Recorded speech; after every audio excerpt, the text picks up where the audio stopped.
সকাল 5:30 ফজর আযান দিয়ে দিয়েছে। নামাজ পড়ে আমি রেডি হয়ে গেছি।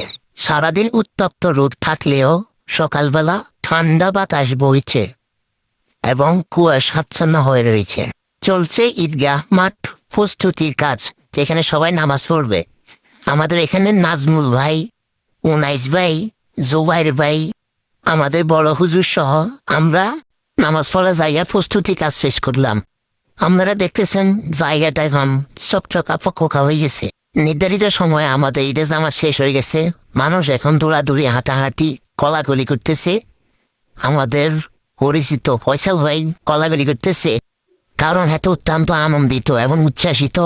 নামাজ শেষ করে বেগুন বাড়ি চলে যারগুই, কারণ খাওয়া দাওয়া শুরু করতে হবো। শ্যামাই চিনি আমাদের বাড়ির ঐতিহ্য হয়েছে সবাই সবার বাড়ি যাইব, যাই একসাথে সব মিলি বসে খাইব। দেখতেছেন আমরা সবাই মিলে একসাথে বসে আছি, খাওয়া দাওয়া সাজাইতে আছে আর সবাই অপেক্ষা করতেছে কখন খাওয়া দাওয়া শুরু করুম। আমিও খাইতেছি, আরো অনেকেই আছে যারা খাওয়ার জন্য রেডি করতেছে। অনেকে খাওয়া দাওয়া নিয়ে বসে আছে আর আমরা খাওয়া দাওয়া শেষে কিছু ফটোশুট করলাম। তারপর এখন অন্যদিকে যাব। এখন আমাদের দ্বিতীয় অভিযান ফয়সাল ফারভেজদের ঘরে। আমার বেগুন আইসি ওলাবান অলরেডি আমি আসার আগে খাওয়া দাওয়া শুরু করছি। দেখিছে টানাটানি ফাড়াফাড়ি, আই কি খানা আমি তো পাইতেছি না। হোলা পানি পিচ্ছি, নতুন মেহমানও আইছে, খাইতে আছে। কি মজা রে! হে দেখেন আমরা যদি খাইতেন আরো মজা লাগবে। হে দেখেন মজিবে খাইতে আছে, আমি তো খাইতে পাইলাম না। হে দেখেন আগুন আগুন, কি আগুন! তৃতীয় অভিযান আমরা আসলাম মাহমুদদের ঘরে। দেখি যে বলে যে খাওয়া দাওয়া বন্টন হয়ে গেছে, সবাই খাইতে আছে। পিচ্ছিরা খায়, বড়রা খায়। আরে কি খানা আমি তো পাইতেছি না। ওই টেবিলের উপর চেয়ার উপর উঠা বইঠা উঠে লুড়ি কি খানা খায়। খাদক সম্রাট চতুর্থ অভিযান আমরা গেলাম 19 জোবার ভাই ঘরে। দেখি যে সবাই বসে আছে, খাইতে আছে।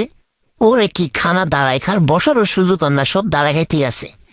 কেউ খাড়ায় খায়, কেউ বসি খায়। ও রে রে, খাওয়ার তো কোনো ঠিক ঠিকানা নাই। 3 জনে মিলি খায়, 1 জনে মিলি খায়। আমিও খাইতে আছি, কিন্তু খাওয়ার থেকে বেশি ছবি তুলতেছি। এই জন্য খাওয়া দাওয়া আমার একদম কম হইতেছে। চতুর্থ অভিযান শেষ করে আমরা গেলাম পঞ্চম অভিযান আমাদের হাসান মানিক ভাইয়াদের ঘরে। সেখানে সবাই বসে আছে, কিন্তু এখনো খাওয়া দাওয়া আসতেছে না। অপেক্ষার ভাব ভাঙতেছে। তারপরে এক বাড়ি আসছে, সবাই খাইতেছে। মানিক ভাইয়া আমাদেরকে খাওয়া সার্ভ করে দিতেছে। তো ওই 2 জন 3 জন সবাই মিলে খাইতেছে। তারপরেও খাওয়ার কোনো ঘাটতি নেই, সবাই উচ্ছ্বাসিত এবং আনন্দে। এই সময় কল দিয়েছে আমাদের হাসান ভাইয়ের, সবার সাথে ভিডিও কলে কথা বলতেছি।